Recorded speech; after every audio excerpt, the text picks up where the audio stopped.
Gracias.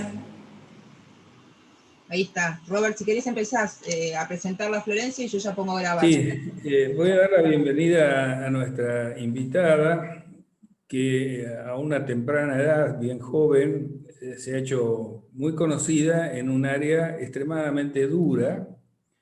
Sí, ha empezado por lo peor, digamos, que es nada menos uno de los sectores más violentos de la ciudad y del país vinculados al deporte, que ha sido el tema de las barras bravas y de la delincuencia juvenil.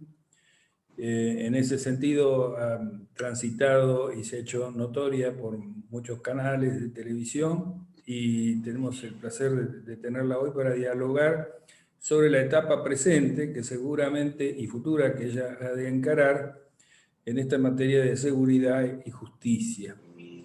Es abogada, egresada de la UBA, estuvo en el Club Independiente como jefa de seguridad y renunció por discrepancias con la conducción, y realmente esperamos mucho de ella todavía. Así que le doy la palabra. Muchas gracias. Bueno, muchas gracias, buenas tardes.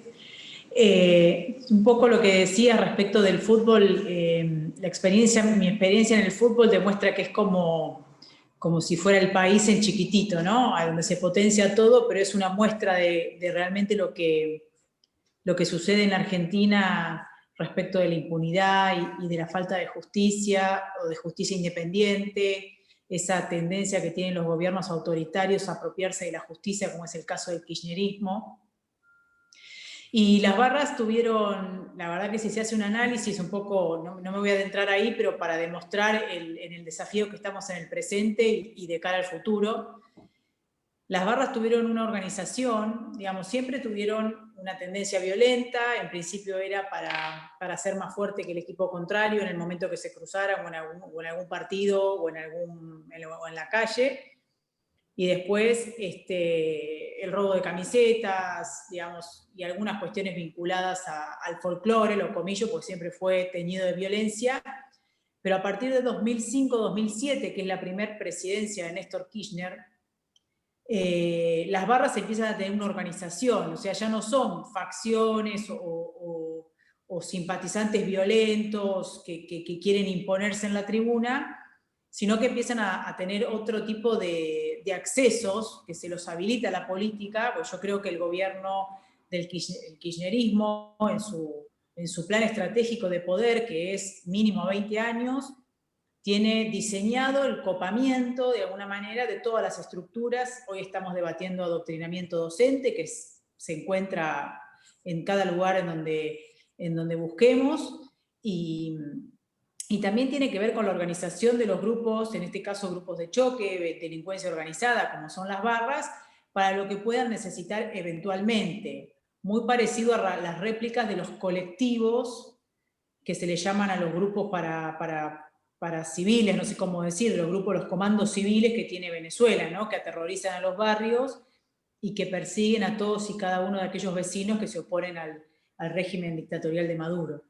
Entonces, a partir, del 2005, 2007, diría yo, que es ahí donde las barras empiezan a jugar un rol fundamental, coincide con la investigación o la gran escala de contrabando de efedrina a México, a través de una flexibilidad que teníamos nosotros, que era la importación legal de efedrina de China, y ahí los cárteles mexicanos empiezan a requerir este precursor químico que nos requería para cerrar los cargamentos, y ahí es donde las barras, incluyendo la de River y la de Boca como fundamentales, empiezan a tener un rol de cuidadores, por decir de alguna manera, de las personas que estaban vinculadas al poder en aquel momento y que importaban la efedrina, ¿no?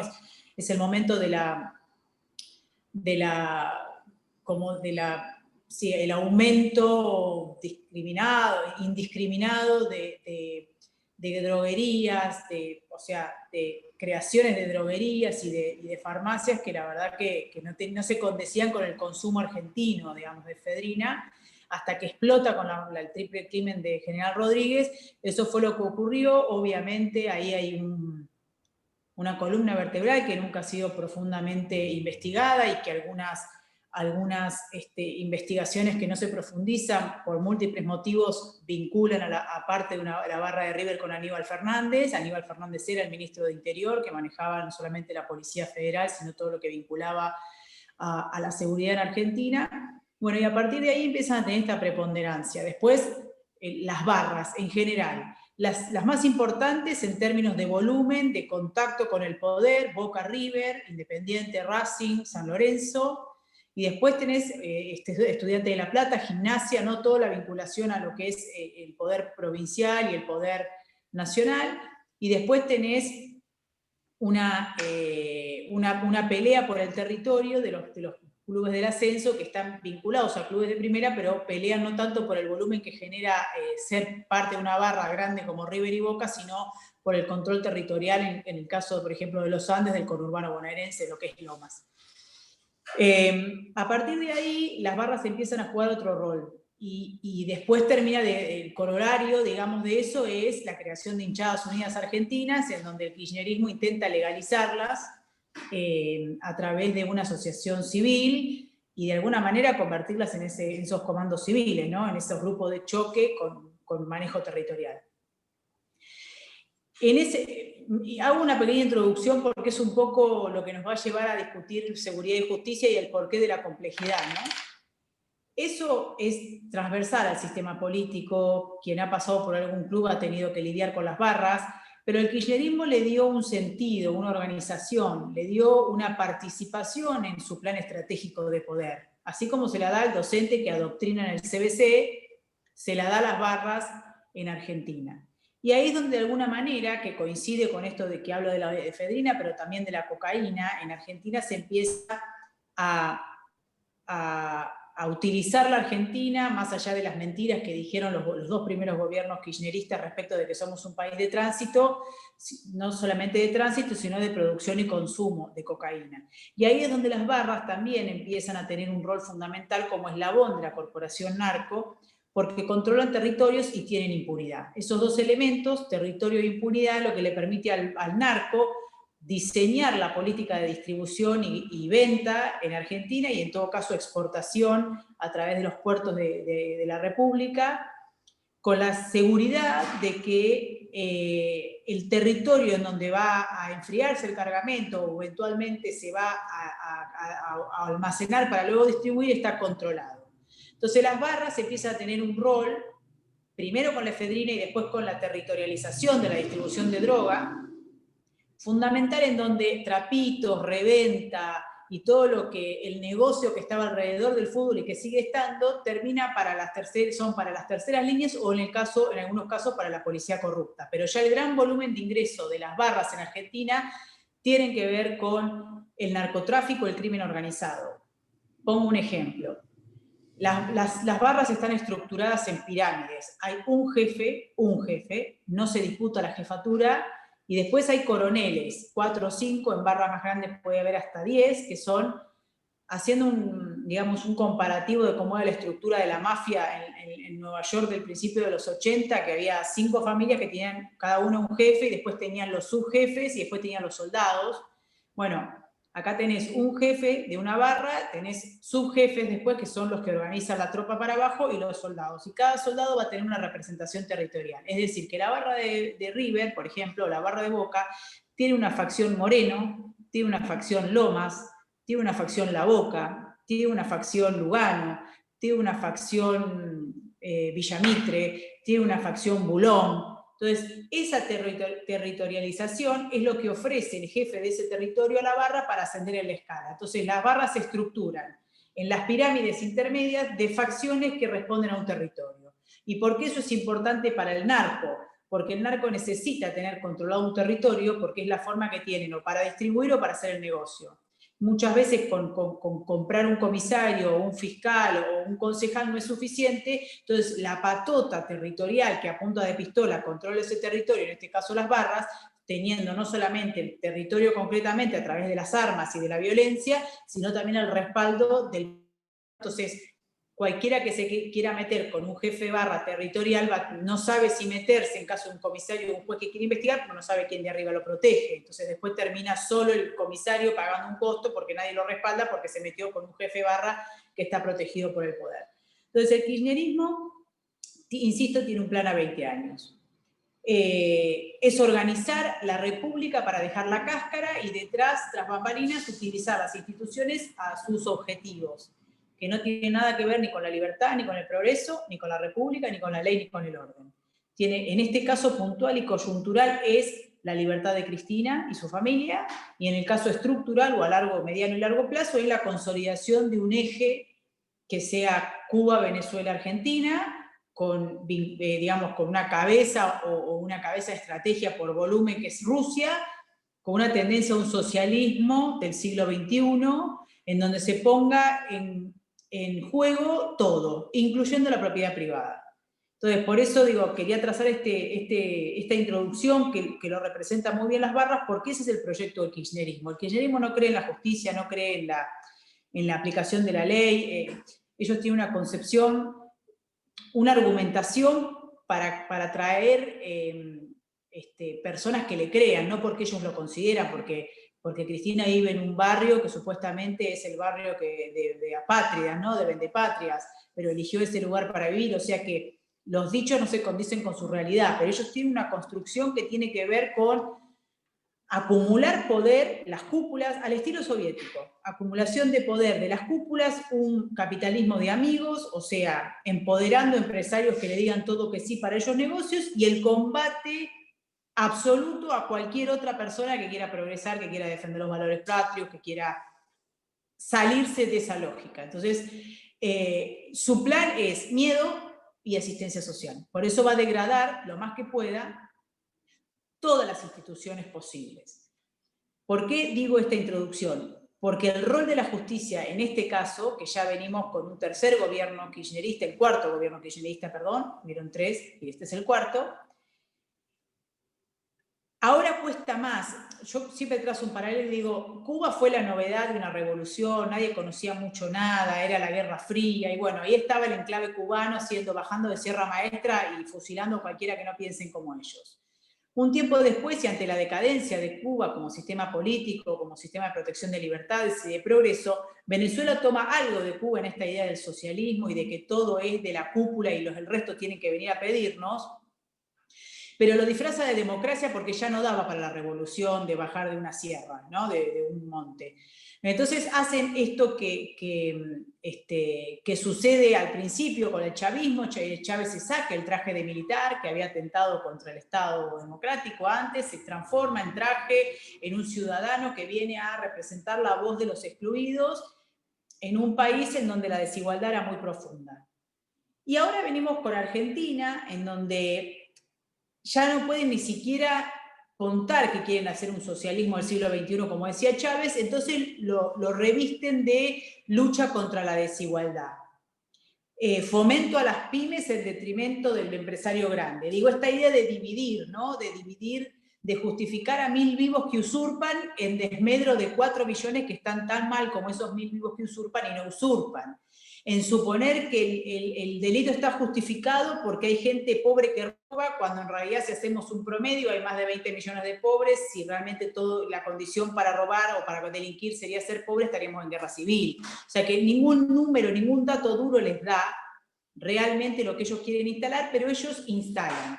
Y como tienen tendencia autoritaria, cuando alguien los desacomoda o los incomoda en alguna argumentación, atacan personalmente. Esa es la estrategia y la táctica de ellos, y ahora es lo que hicieron con el Poder Judicial. El Poder Judicial tiene un montón de bemoles y un montón de cuestiones que tienen que mejorar, pero yo sigo pensando que hay mayoría de jueces que aplican la ley independientemente y que no trabajan presionados por el poder político. En su mayoría, obviamente en la vida del Señor hay de todo, pero yo sigo creyendo que todavía la justicia como estructura, como institución, es independiente o por lo menos tiene intención de serlo. La imagen más clara de eso es el procurador Casal, un hombre de la institución y que ha aplicado la ley y la conducción del Ministerio Público Fiscal de una manera muy honesta, y el problema que tiene el kirchnerismo en el Senado es que no tiene causas para echarlo. Entonces, como no tiene causas para echarlo, no le puede inventar una causa porque es un tipo honesto, es un tipo comprometido, es un tipo derecho, es un tipo de la institución. Entonces hacen un firulete en el aire para cambiar la ley, para sacarlo y poner el procurador. El problema de Cristina y los senadores kirchneristas no es la apuesta de un procurador, porque le da lo mismo Rafecas, que le da lo mismo que Peñafort o quien sea. El problema de ellos es cómo sacan a Casal, porque no tienen los votos y porque no tienen causa para imputarle al Procurador General de la Nación interino a los efectos de sacarlo. O sea que la trampa que están haciendo es para sacar al procurador, no para poner uno nuevo.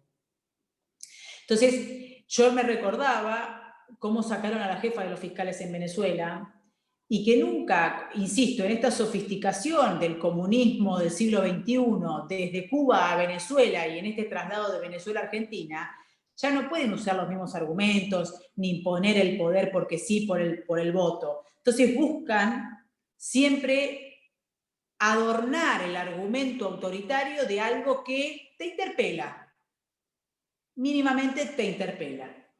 Entonces, para sacar a Casal buscaron un proyecto de Lustó. Te incomoda. O sea, lo que no hay que hacer con el kirchnerismo es subestimarlo. Entonces, están en una guerra frontal contra la justicia, porque el problema son las causas de los kirchneristas en la justicia. Y que como Moyano, el negocio de ellos es impedir que se llegue a juicio porque prueba sobra. Entonces es el ataque sistemático, la construcción del lawfare y toda esta estrategia comunicacional a los efectos de poner en duda las instituciones y así poder justificar de alguna manera la victimización o permitir la victimización en este caso de Cristina. Tenemos un desafío muy grande que es sostener el sistema republicano y dentro del sistema republicano la justicia, porque no va a haber lugar, si en el 2021 el kirchnerismo gana las elecciones legislativas, no va a haber lugar para discutir democráticamente qué país queremos. Yo creo que si el kirchnerismo en el 2021 gana las elecciones legislativas, en marzo del 2022 está presentando el proyecto de reforma constitucional y al estilo Bolivia y al estilo Venezuela van a cerrar el Congreso para hacer una Asamblea Nacional y van a destituir a los miembros de la Corte para poner personas allegadas a su parecer. Y acá quiero decir algo, muchas veces las personas que proponen son gente proba, permeables al poder, esa es la diferencia. No es que están buscando gente impresentable, seguramente, porque eso lo dice Laclau también, ¿no? Esta idea de hay que adornar, hay que disimular, porque si no, el sistema tiene un sistema, el peso y contrapeso, tiene tendencia a la defensa. Entonces, ellos, yo creo que con el pedido o la formación de la Comisión Meraldi y el pedido de análisis de la Corte Suprema y de la manera abusando de las mayorías como intentaron sacar a los jueces de la Cámara Federal y del Tribunal Oral Federal de Juicio, lo que hicieron fue poner en comisión a todos los jueces, es demostrarles el poder de tal manera que si se salen de la caja es posible que pierdan el puesto. Y acá tenemos un doble desafío que me parece que es interesante también con la historia del Club del Progreso de pensarlo. Hay una película que se llama A la hora señalada, que es un viejo western, en donde cuando el comisario cuando el condenado vuelve a buscar al comisario para vengarse cuando le dijo voy a volver cuando me liberen, el pueblo no estaba acompañando al comisario.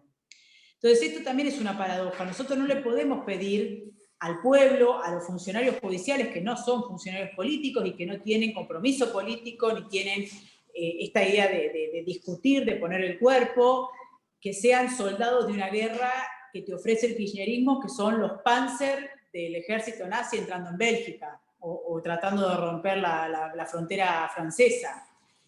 Entonces tenemos que tratar por lo menos de convocarlo a la resistencia, a una resistencia pacífica, argumentativa, a no caer en la confrontación, pero tampoco enojarnos si vemos gente que pudiendo hacer algo más se queda acobardada, porque no todos somos valientes y no todos tenemos lo mismo en juego, ¿no? Hay mucha gente que si pierde el trabajo, después es el único ingreso, por más que un juez gane muy bien, si deja de tener ese ingreso, empieza a tener problemas económicos, y uno al final de todo empieza por la familia. Entonces, tenemos que buscar las estrategias y las tácticas en donde podamos contener a todos, aunque nos enojemos con las pasividades de algunos que están siendo atacados, ¿no? Comprender esa complejidad, porque con eso juega el kirchnerismo también. La diferencia entre el kirchnerismo y quienes somos republicanos, con las diferencias y la amplitud y la flexibilidad que significa ser republicano, es que ellos no tienen escrúpulos.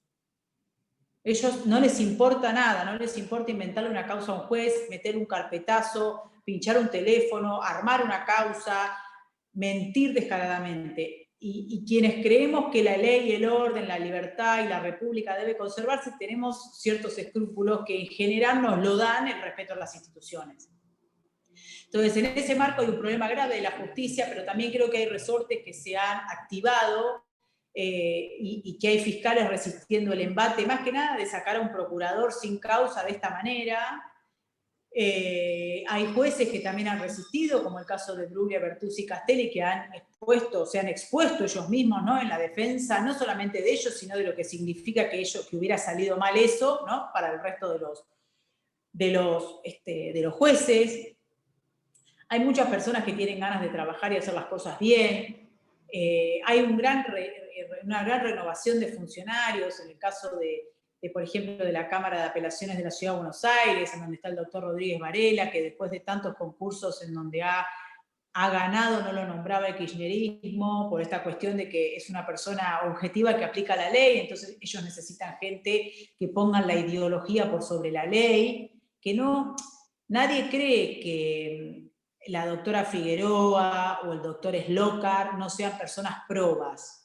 Lo que no pueden hacer es poner su ideología personal por sobre lo que dice la ley y forzar la interpretación de la ley para favorecer a Vudú o para favorecer a Cristina en la causa de los cuadernos, ¿no? Entonces me parece que ese es el gran desafío que el kirchnerismo en su plan estratégico lo tiene diseñado. Entonces ellos van a buscar a los jueces que saben que aún con toda su erudición van a poner por sobre la aplicación de la ley, o sea, no van a hacer caso a lo que decía Cicerón, ¿no? Que somos esclavos de la ley, sino que van a poner su ideología por sobre la ley, aún forzando jurisprudencialmente la interpretación de la misma.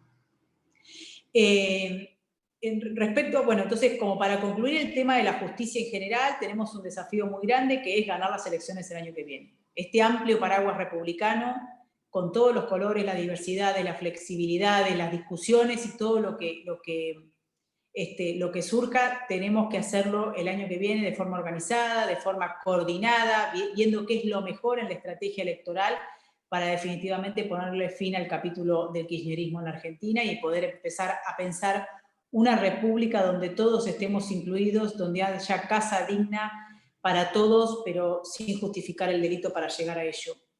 Y eso también incluye a los peronistas, en donde yo recuerdo que hasta la llegada del kirchnerismo, aún con un menemismo que podíamos no estar de acuerdo, las instituciones se respetaban, había acuerdos políticos, tanto en las cámaras nacionales como provinciales, que se respetaban. Esto de imponer la mayoría aún atropellando a la minoría estaba mal visto. Bueno, eso se rompió todo con el kirchnerismo, que no cree en el Estado de Derecho ni en un Estado republicano de moderno, digamos. Ellos quieren implementar un Estado donde, insisto, la república sea la cáscara y detrás arman lo que sea, ¿no? Esta idea de que se puede justificar el delito, de que porque las cárceles no son ni sanas ni limpias, porque no ha habido una política penitenciaria acorde, pero ha habido mucha más tortura sistemática en los gobiernos kirchneristas que en el gobierno del presidente Macri. Ha habido más gatillo fácil en la policía bonaerense de Scioli, a quien denunció en 2008, que en los 4 años en donde estuvo Vidal. Entonces, aparte de tener una diatriba y una argumentación y una retórica mentirosa, porque los datos no lo acompañan, tienen una falta de política como para contrarrestar eso. Entonces no tienen política penitenciaria, nunca la tuvieron, pero como las cárceles están mal, entonces liberemos. Así se maneja el kirchnerismo básicamente, en vez de arreglar lo que está mal, porque los presos no pueden estar libres por más que la cárcel está mal, liberamos los presos porque la cárcel está mal. Ahora, Devoto sigue abierta y no la van a cerrar porque no quieren pagar no quieren hacer la cárcel porque es políticamente incorrecto construir cárceles. Entonces, en esa incoherencia generalizada, y más sumando un gobierno que está a la cabeza de Alberto Fernández, que no tiene calle, que no sabe, si yo le digo vamos a la Villa Sakura del Almirante Brown, solamente no sabe de lo que estoy hablando, es una persona que ha discutido seguridad y justicia desde un cómodo sillón en el Torcuato Tasso o en Rompuán cuando estaba abierta. No es una persona que esté por los fondos del conurbano para entender la complejidad de justificar el delito cuando el 90% de personas que viven en barrios o en villas no delinquen y están sometidas por un 10% que en tongo con la política somete a la gente, que después los roban cuando están en la parada del colectivo yendo a trabajar. O sea que hasta la posición pública del presidente Alberto Fernández, si fuera realmente consistente con lo que piensa, tendría que darse cuenta que eso afecta a los que él dice defender, que son los más humildes. La primera línea de vulnerabilidad en la inseguridad son los más humildes y la clase trabajadora que está expuesta, que vive en la calle, que sale a la vereda y que está su cuartita, ¿no? Y que va cediendo libertades, primero con la reja, después con la alarma, y después pagándole un patrullero y así, y sin embargo, y muchas veces abandonando la casa porque no pueden seguir viviendo ahí por la delincuencia. Entonces digo, absolutamente escindido de la realidad, pero con un plan. Y el plan kirchnerista de poder incluye a un presidente como Alberto Fernández que le convenía para llegar a la presidencia si no hubiera llegado. Entonces, insisto, para terminar la etapa justicia, un desafío muy grande adelante, convocar quienes escuchan que podamos sentarnos hoy es cuidar a nuestra casa, cuidar a nuestro vecino, agarrarnos de la mano y saber que tenemos enfrente a los Panzer entrando en Bélgica. Y que tenemos que, ahora no tienen defensa. El kirchnerismo tiene una vulnerabilidad de origen que nunca la pudo corregir. Primero, un anacronismo histórico. No cree que pasaron 12 años entre un gobierno y otro, pero por eso en términos discursivos. Pero en términos tácticos, operacionales, ellos no tienen backup si el primer impacto de ataque les sale mal. O sea, ellos tienen que atropellarte e imponerse. Si por alguna circunstancia no les sale, ahí es donde está la debilidad más grande de ellos. No tienen forma de reconstituirse para volver a atacar. Entonces nosotros tenemos que ser inteligentes y observar, en términos, en este caso, de justicia, de qué manera podemos ir utilizando los resortes institucionales desde el lugar que estemos para frenar los ataques al kirchnerismo, que sea en pequeños lugares. Eso va a permitir que en términos de acción psicológica los confundamos y no sea tan fácil llevarse todo por delante. Y un desafío, insisto, en sostener la independencia del Poder Judicial, porque es el último bastón de resistencia cuando todo falla. Cuando el totalitarismo, el autoritarismo y la destrucción de la República avanza, la reserva no solamente moral, sino la reserva, el último bastión, es la justicia. Entonces, darles nuestro apoyo y que sepan que no están solos y también que ellos hagan lo posible desde sus pequeños lugares como puedan, ¿no? No exigirle más de lo que pueden hacer. Y respecto a la justicia, a la seguridad, no hay plan. De hecho, desde que asumió este gobierno se han perdido las estadísticas, excepto la Procuración de la Provincia de Buenos Aires, que sigue publicando estadísticas. Estamos duplicando homicidios en ocasión de robo en el año 2020 con respecto al 2019, aún en pandemia y con baja de circulación, así que imagínense si no hubiera habido cuarentena lo que sería el conurbano. Hay un problema de conducción en la fuerza, en el caso de la provincia de Buenos Aires respecto a Berni. Hay falta de coordinación de los territorios. Se ha sacado en el caso de la provincia de Buenos Aires, no estoy diciendo, se ha sacado la policía departamental, que era como la que coordinaba varias localidades, y se ha puesto la policía de estación, como una distrital, en donde tratando de darle más preponderancia a los intendentes, lo que hacen es un híbrido en donde el distrital tiene ascendencia solamente sobre la localidad, pero no hay comunicación entre, por ejemplo, Avellaneda y Lomas.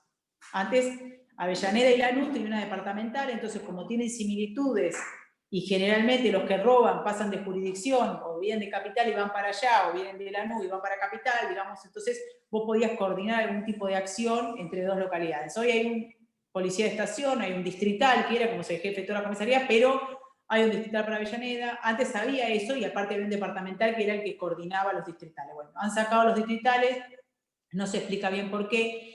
Han desmantelado la superintendencia de patrulla rural, que tenía realmente, obviamente, con todo el déficit que tiene la policía bonaerense desde hace muchísimos años, pero de alguna manera funcionaba bastante bien, estaban bien distribuidos y bien vinculados con los vecinos, más que nada en el interior de la provincia de Buenos Aires, que es muy vasta.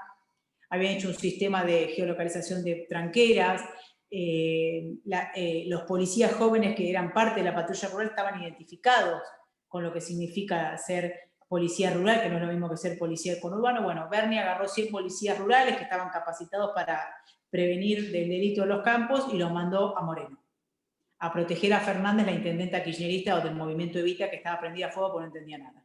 Entonces, desmanteló una política que mínimamente funcionaba. Tenemos un tema de tecnología, yo el otro día hablaba con un israelí que es especialista en seguridad y estábamos intercambiando algunos conceptos y me contaba de las novedades, ¿no? Y, por ejemplo, Israel tiene una cámara que tiene sensor de tiro. O sea, se instala en algún lugar que se llaman los hotspots o los puntos calientes en determinadas localidades de todo el país, ¿no? Cuando analizás el mapa del delito y tratás de hacer prevención, entonces se ubica ahí y cuando dispara un arma, el software que tiene la cámara detecta el ruido del disparo y automáticamente hace un análisis para ver velocidad, calibre, a dónde, si tiró para arriba o apuntó para abajo, o sea, detecta y te hace todo te hace un dossier de información en fracción de segundos y esa cámara está, digamos, conectada al centro de monitoreo, que tendría que ser un centro de monitoreo. En el caso del conurbano, por ejemplo, más allá de que haya representantes de todas las localidades, pero tendría que ser centralizado con un comando unificado y automáticamente la persona que está controlando esa cámara o el centro de monitoreo o esa parte del centro de monitoreo recibe la información y a través también del mismo software se la manda al patrullero que está más cerca del lugar con toda la información y de acuerdo a la peligrosidad si tiene que pedir refuerzos o no. Pero estoy hablando de que un tiro, que en principio fue al aire, por ejemplo, que no estamos hablando de que están cometiendo un delito, ya te da esa información para que saquemos ese arma ilegal de circulación. Imagínense que estamos nosotros a años luz que estamos peleando para ver si podemos poner una imaginaria o un policía para que no lo maten en la parada de un colectivo donde la gente se levanta temprano para ir a trabajar. Entonces, no hay política de seguridad integral. La política de seguridad, a mi criterio, tiene 4 patas, que es policía, justicia, servicio penitenciario y desarrollo social. En convocatoria, si bien en la pobreza no te hace delincuente, sí donde hay desigualdad es muy difícil que no haya violencia. Y sí, la corporación narco y el crimen organizado utiliza esos lugares en donde el Estado no llega, en donde el Estado está ausente, en donde 10 tipos con armas, insistía con esto del control territorial de los barras, manejan un territorio donde hay un 95% de personas honestas que quieren salir de pobres, pero están atrapados ahí. Bueno, el narco penetra en esos lugares, la trata penetra en esos lugares, la corrupción penetra en esos lugares y permite y les sirve de caldo de cultivo para sus negocios. Obviamente, en el caso del narcotráfico, las villas son el lugar en donde la corporación narco ha tercerizado la distribución de droga para que consuma la clase alta o media. Pero en ese lugar, en donde se almacena y se enfría la droga, es un gran negocio millonario ilegal y que va a generar violencia sí o sí, porque ese cargamento se protege con armas. En general, después se terminan contratando soldaditos que si el Estado hubiera estado en tiempo y forma no serían soldaditos, sino que serían alumnos de una escuela y tendrían un porvenir dentro de la ley y no cuidando un cargamento de droga para que terminen presos o muertos o generando un daño antes de caer presos o muertos. Entonces, es indispensable sumar en la mesa de la política integral de seguridad al desarrollo social. Eso no significa justificar el delito. Significa trabajar para mejorar las condiciones de pobreza en lugares en donde el Estado no llega, y si el Estado no llega, alguien ocupa ese lugar, y en general es el narco o las bandas de criminales. El servicio penitenciario, porque si las cárceles no están en mínimas condiciones, nosotros no podemos aplicar una política que permita mínimamente la resocialización de gente. el 80% de los presos son ladrones, o sea que con dejar presos violadores y homicidas, que son los que no tienen recupero, uno puede trabajar sobre gente que no cometió un delito irreversible después que pague el daño. Entonces hay que tener una política aplicada a eso, hay que ver quién tiene, no se puede hacer una cosa mecánica como se hace ahora, que agarran 3 penitenciarios, analizan a uno, le ponen 9 de conducta, 9 de concepto, entonces después se lo mandan al juez y el juez lo larga. Porque en realidad, si vos no haces un seguimiento, una perfilación criminal de cada uno de los internos que están, no sabés si está simulando estar correcto, porque si él simula que se porta bien adentro del penal, le ponen alta nota y sale antes. Entonces nunca terminamos, ¿no?, del Estado, y hablo como si fuera un Estado, terminamos de entender si ese preso está en condiciones de salir o no. Suponemos que sí, porque le dijo al penitenciario que es del gabinete criminológico que era bueno, y el penitenciario que no le hace seguimiento, lo escucha una vez por semana, supone que es verdad. Entonces, tenemos que tener un gabinete en todas las cárceles de perfilación criminal, que tiene que haber expertos en análisis gestuales y de conductas de perfiles criminales por delito, para que nosotros sepamos con quién estamos lidiando y qué vamos a hacer con esa persona. Hay gente que tiene recupero, hay gente que no. Tenemos que ser lo suficientemente honestos intelectualmente para decir a los que no tienen recupero no los liberamos y a los que tienen recupero trabajamos con ellos.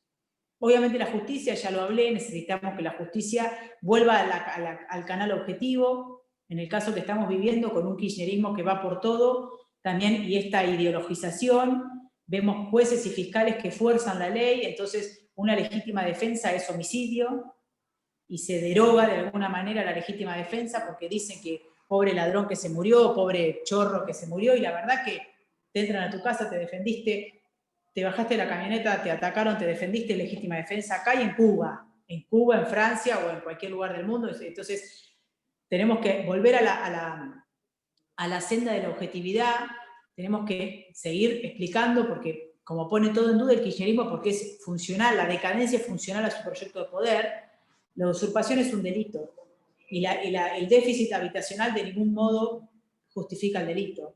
Entonces, volver a esa senda, por suerte muchos jueces y fiscales responden bien a eso y han aplicado la ley de manera muy contundente, más allá del kirchnerismo prodelincuente que diga lo contrario. Tenemos, bueno, la justicia eso, darle la tranquilidad a los jueces y a los fiscales que la independencia cotiza, que el poder político no se tiene que inmiscuir en las decisiones de jueces y de fiscales. Y después te decía, la policía tiene varios problemas, primero estructurales en términos de inversión y de pago. Un policía, creo que los mejores que cobran son los policías de la ciudad, hay una gran diferencia en cómo trabaja la policía de la ciudad del resto de las policías, hay mucho dinero invertido en la policía de la ciudad de Buenos Aires y eso hace la diferencia, pero por sobre todas las cosas también hay respaldo político a las policías. Entonces, el kirchnerismo, una de las cosas a las que te lleva es a elegir dicotómicamente. Si vos hablás de gatillo fácil, sos antipolicía y tenés que destruir a la policía porque es mala, es mala, es mala. Ahora, si vos sos pro policía, sos la derecha fascista que quiere matar a los pibes. Y la verdad que no. Yo mientras que fui asesora de Patricia, nosotros hicimos mucho hincapié en lo que era el narcomenudeo, el trabajo de narcomenudeo en los barrios, no porque vayamos a hacer una diferencia muy grande respecto al secuestro de droga, porque eso está en los grandes cargamentos que vienen o por la ruta 34 que baja de Bolivia o por la hidrovía para después luego irse al exterior. Lo importante es mostrarle a la gente más humilde que el Estado estaba presente protegiéndolos. Entonces, cuando una mamá que estaba desesperada porque le habían robado 3 veces a su hijo y vivía en medio de una villa, y su hijo quería dejar de ir a la escuela porque estaba harto de que lo roben, y que los robaban los pibes que estaban en la esquina de un búnker haciendo de soldaditos mientras vendían droga, vio que rompimos el búnker y que los soldaditos terminaron presos, se sintió tranquila. Se sintió que por primera vez el Estado estaba ofreciéndole una cara que no era la cara histórica, que es la de la ausencia, ¿no?, la de la corrupción. Entonces, era una forma de hacer llegarle el mensaje de seguridad para todos a los más humildes, que son los que menos recursos tienen para exigir la seguridad. Y también hacíamos mucho hincapié en el control interno de la policía. Nosotros hemos traído detenido un escuadrón de gendarmería del norte porque los detectamos que estaban siendo cómplices del tráfico de drogas, y los ganchos se los pusieron sus propios compañeros. Yo no he visto en políticas progresistas del kirchnerismo alguna vez que hayan traído a un comandante, a un principal, esposado porque cometió un delito. Entonces, la política policial es todo el respaldo a la policía en su accionar, en el cumplimiento del deber, la posibilidad y el respaldo para que dispare en las ocasiones que los protocolos lo ameritan, cuando hay una amenaza, así o a terceros, pero también la tolerancia cero al conocimiento de algún acto de corrupción de la fuerza. La tolerancia cero a algún caso de violación de los deberes, cualquiera sea, de un policía. Entonces, la tranquilidad de que pueden trabajar si hacen lo correcto y el temor que tengan que vamos a estar encima si hacen lo correcto. Esa fue una política muy exitosa de la ministra Bullrich. Quizás no la pudimos explicar en todo su esplendor, y el kirchnerismo del otro lado tirando piedras, que es muy eficaz, y nosotros medio a la defensiva porque nos faltó mucho tiempo, pero creo que vamos a tener la oportunidad de volver a conducir la seguridad de los argentinos y a demostrar que se puede hacer seguridad democrática, pero también se puede bajar las tasas de criminalidad, que es lo que requerimos. Entonces, en términos de desafíos, todos, pero tenemos una prueba fundamental. Tenemos nuestro Dunkerque el año que viene, el 2021. Si nosotros no ganamos las elecciones, o por lo menos no hacemos que el kirchnerismo pierda, a ese nivel estamos, vamos a tener un problema muy grande por volver a reconstruir la patria que soñaron nuestros padres y nosotros, del progreso, de la libertad, del respeto a la ley, del orden, del desarrollo productivo, del premiar al que trabaja, de que el mérito vale la pena. Vamos a estar en problemas. Así que el compromiso a quienes me escuchan, desde el lugar que puedan, para avanzar. Así que no sé si ahora quieren hacer algunas preguntas. Mira, Robert, ahí te habilité el micrófono. Muchas gracias, muy motivacional, voy a decir, en el sentido de exhortativa.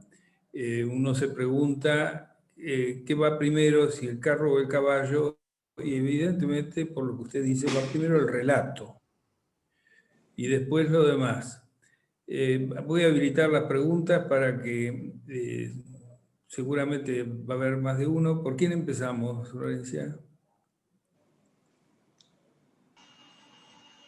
Primero tengo una felicitación, me escribieron acá abajo, de Rosario Solari, que dice que muchas gracias por su presentación, y muy clara, también nos agradece a nosotros. No me escribieron preguntas, con lo cual levanten la mano, porque tenemos ese tema, no escriben y después, entonces si quieren preguntarlo en otra mano yo los voy a mirar. Te felicitan, sigo con las felicitaciones, pero pregunten. Excelente. Bueno, si nadie pregunta, voy a abrir fuego yo Vale. para animar el inicio. Decíamos, primero el relato, evidentemente el plan es muy claro, se llama impunidad más dinastía, y es en ese punto el relato es muy importante. Pero frente al relato están los equipos.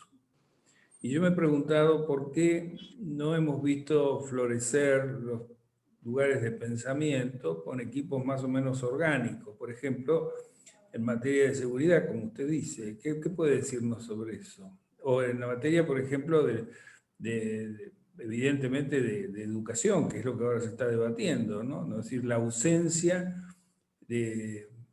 Porque lo que hemos visto es que no solo tenemos funcionarios que no funcionan, tenemos maestros que no enseñan, aviones que no vuelan, autopistas que no llevan a ninguna parte, sino a un retén policial que te impide seguir viaje, etcétera, ¿no?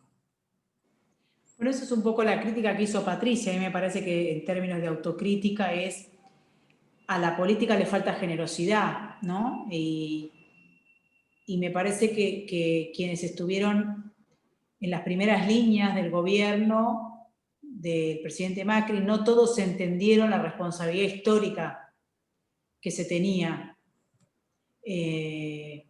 Y algunos confiaron en una especie de aspiracional peronista, y otros no se animaron a avanzar fuerte sobre las estructuras que había que avanzar, las pequeñas mafiosidades cotidianas, los planes y todo lo que significaba el pobrismo. Y tampoco tuvimos relato, o no sé si la palabra es relato, es verdad, ¿no? Contar con crudeza quizás lo que recibimos y lo que venía por adelante. Entonces, en muchísimos casos, como en el caso de la seguridad, que creo que fue la mejor gestión histórica de la Argentina en términos de seguridad nacional, que es como el paraguas del que se refleja después las provincias, la coyuntura ha impedido que podamos tener el tiempo quizás para contarles a las personas lo importante que es tener una seguridad, ¿no? Esta idea, hoy fui a Quilmes con la senadora Petrovich a recorrer, y había un montón de casas. Quilmes es hermoso. Quilmes tiene una herradura de villas alrededor del partido, y hay un montón de casas, de chalet al estilo inglés, o al estilo como las piedras de los chalés de Mar del Plata, con piedras, tejas, todos abandonados. Quizás de gente que ha fallecido y sus hijos no lo han podido vender, porque como es un lugar que se ha vuelto muy inseguro, no se puede vender, entonces quedan abandonados hasta que alguien viene y toca, porque hay una nueva modalidad ahora que van, tocan la puerta 2 o 3 veces, ya ven pasto alto, suponen que estaba abandonada, tocan la puerta para confirmar y después la usurpan. Entonces convertís el lugar en una villa, porque empezaste a usurpar, a parcelar y así sucesivamente. Entonces, a mí me parece que faltó generosidad y faltó, voy a parafrasear a Perón, en Manual de Conducción Política, faltó la construcción de abajo hacia arriba, que no es solamente la posibilidad de encontrarse en lugares de discusión, sino también de transmitir y de vincularse con la ciudadanía y más que nada transmitir el enorme desafío que teníamos por delante. Pero bueno, es un aprendizaje, creo que todos quienes entendemos el peligro del kirchnerismo en el poder lo tomamos y apelamos a que en los próximos años veamos de no solamente formar equipos, sino de ser más generosos y incluir y ampliar e incluir más personas no solamente para la discusión, sino para el trabajo, ¿no? Bien, tengo varias preguntas, ahora sí. Alicia López Efrón nos pregunta, te pregunta, como ciudadanos, ¿cómo podemos contribuir al margen del voto para defender las instituciones? Como decía hoy temprano, hoy estás en la puerta de tu casa defendiendo tu casa y tu familia, y lo único que podés hacer es agarrar la mano a tu vecino y decirle que tiene que defender su casa y su familia, y entre todos armar un cordón. Es la convicción, es no dejarnos atropellar, es contarle al vecino o al pariente o a quien esté adelante del desafío que tenemos para el año que viene, que van a surgir un montón de cosas, quizás surjan personalismos como siempre sucede, y más que nada en la parte de algunos libertarios, liberales, que no entiendan la complejidad histórica en la que estamos, digamos, sumergidos, y quizás no quieran ser el Chamberlain que acompañó a Churchill, entonces o el Halifax que los acompañó, aún con disidencias. Espero que podamos encontrar puentes para eso, y a lo mejor la ciudadanía levantando la voz. Ahora el sistema de redes, el sistema de internet nos permite cierta pluralidad de voces que antes, cuando no había, no era el que tenía el acceso a la tele. Entonces por ahí hacernos oír bien organizados y bien con una línea clara, no importa el color, sino es en la República por sobre todas las cosas, y quizás en esa micromilitancia y en esto de sostenerse uno y su familia y estar enteros, vamos a poder por lo menos sumar, aunque sea de a poquito. Todo vale para llegar en el buen sentido, ¿no? Todo suma, todo es valioso para llegar fuertes al 2021. Acá Moreno Huello está pidiendo la palabra, Florencia. Ahora, leo esta pregunta porque en realidad tiene un poco que ver, por eso no sé si tenés algo específico, porque lo que dice es, si tenés alguna recomendación concreta para la sociedad civil para apoyar y apuntalar la justicia, pero creo que tiene que ver con lo que medio hablabas recién, por eso no sé si, pero bueno, la leo. Sí, es eso, es hacernos escuchar en las redes, ahí está Facebook, está Twitter, está Instagram, en todos los lugares en donde nosotros tengamos un espacio, decir, fijar posición, entender la trampa del kirchnerismo, que muchas veces no la entienden. El kirchnerismo tiene problema para echar al fiscal, no para nombrar fiscal. El problema es Eduardo Casal para ellos, porque el tipo no tiene causas que ameriten que lo expulsen. Y como no lo quieren confirmar como procurador, porque lo odian, entonces están buscando una pirueta para echarlo. Entonces, ser claros en eso, no creer en nada. El kirchnerismo tiene una táctica muy eficaz que consta de 3 pasos. La victimización, la emboscada y después te destruye. Ellos se victimizan, lo que yo contaba, ellos no pueden contar sus verdaderas intenciones, entonces la adornan de épicas. Y en muchos casos, pongo un ejemplo claro que fue lo de la protesta policial. La protesta policial bonaerense se inició porque Bernie es un negligente y un soberbio, pero se inició en Puente 12, donde estaban las delegaciones del conurbano sur. De repente, como no pudieron contenerla ni la vieron venir porque la subestimaron y porque son unos soberbios, armaron, y levanto comillo, armaron un levantamiento cara pintada, lo llamo yo, y mandaron 10 patrulleros a la Quinta de Olivos. Eso lo armaron ellos. Porque de hecho el representante de los trabajadores de la policía que estaba en Puente 12 decía: nosotros desconocemos quiénes están yendo a la Quinta de Olivos. No es nuestro reclamo. Ahora, ¿qué lograron con eso el kirchnerismo? Victimizar al presidente. Puso a todo el mundo atentan contra el presidente, levantamiento, insurrección, vamos a defenderlos. Entonces todos en esa bonomía o en esa buena intención fueron a apoyar al presidente, que lo citó en la Casa Rosada. Y en la Casa Rosada se sentó el presidente de la Nación después de haber emboscado, o sea, la primera fase fue la victimización, van por el presidente, por la policía va por el presidente. La segunda era la emboscada. ¿Cuál fue? El presidente en cadena nacional diciendo que le sacaba un punto de coparticipación a la ciudad. Emboscada. Y después efectivizar ese punto que le sacó para destruirlo. Entonces así funciona el kirchnerismo. Lo que tenemos que estar atentos es que ellos van a disfrazar cualquier movimiento a favor de su autoritarismo monárquico, como bien decía Roberto, la dinastía. Ellos ya tienen el sucesor, que era el problema, que es Máximo Kirchner, es la dinastía, y después será el hijo de Máximo Kirchner o la hija, o lo que surja, pero porque tienen un problema, ellos no pueden trasladar sus votos porque son fanáticos, por eso son una minoría, no ganan solos. Lo que pasa es que el peronismo tiene mucho que explicar ahí por qué se dejó copar y destruir, ¿no? por el kirchnerismo, pero bueno, será una discusión para otro momento. Hoy lo que digo es, el kirchnerismo disfraza de épica las reformas que lo benefician y que afectan a la República, por lo tanto tenemos que estar atentos a esto que les digo. El kirchnerismo quiere modificar la ley del Ministerio Público Fiscal porque no tiene cómo sacarlo a Casal. No importa quién pone después. Su problema es que Casal es una persona honesta, que no está a favor de ellos ni a favor de nadie, solo conduce a los fiscales en la aplicación de la ley. Entonces, ese es su problema. Por eso insisto en que estemos atentos porque ellos te emboscan. Perfecto. Guillermo Moreno Huello tiene la palabra. Guille, tenés habilitado el micrófono. Sí, muchas gracias.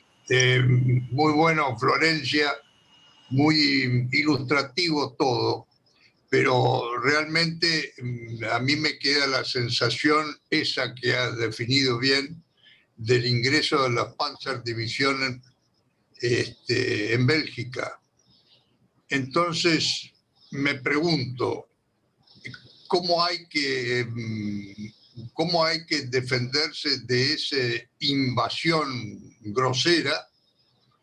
Y si es posible que eso sea a través de los partidos políticos, por ejemplo, si ustedes han conversado con los partidos en el sentido de la actuación de los mismos partidos contra esa amenaza o no. Me gustaría saberlo si es posible.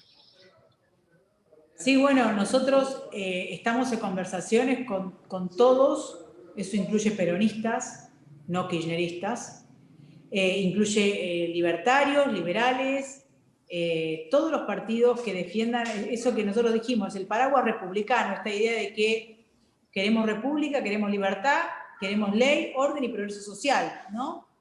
Y propiedad privada hoy, porque parece que... Entonces, en ese gran paraguas, más allá de los partidos puntualmente políticos, sí hay una unidad de actuación y hay una unidad de conceptos, ¿no? En el desafío que tenemos hacia el año que viene. Obviamente van a surgir algunos personalismos, como surgen, pero yo creo que vamos a estar en condiciones de contenerlos y de ser lo más flexibles que podamos ser y generosos, porque tenemos el desafío más importante de nuestra historia democrática. Es si vamos a convertirnos en Venezuela o vamos a convertirnos en una república del progreso y de la libertad. Así que es un desafío, pero difícil, pero bueno, me parece que la decisión ya, por lo menos del presidente Macri, de Patricia y de todos quienes conformamos Juntos por el Cambio, de mantenernos unidos, aún con las diferencias, es un muy buen aliciente y obviamente hablando con todos incluyendo peronistas. Así que eso es, por lo menos, alentador, ¿no? Muchas gracias. Bueno, no tengo más preguntas. Robert, ¿tenés algo más? Ha sido muy claro, Florencia, y te agradecemos muchísimo. En todas las palabras y los rostros que yo veo son de satisfacción y de tremenda inquietud. Creo que si fuéramos a dormir dentro de un rato, nos dormimos. Así que muchas gracias. Están abiertas las páginas de la Gaceta del Club, por si quieres presentar por escrito alguna de estas cuestiones. Y evidentemente deseamos que tu mensaje llegue, porque en realidad es un mensaje no partidario, es un mensaje institucional a toda persona de buena voluntad. Y así la debemos ver y querer. Muchas gracias. Bueno, muchas gracias a ustedes por el tiempo. A disposición. Gracias. Que tengan buenas noches todos. Gracias, Florencia. Hasta luego. Muchas gracias. Chao a todos. Gracias.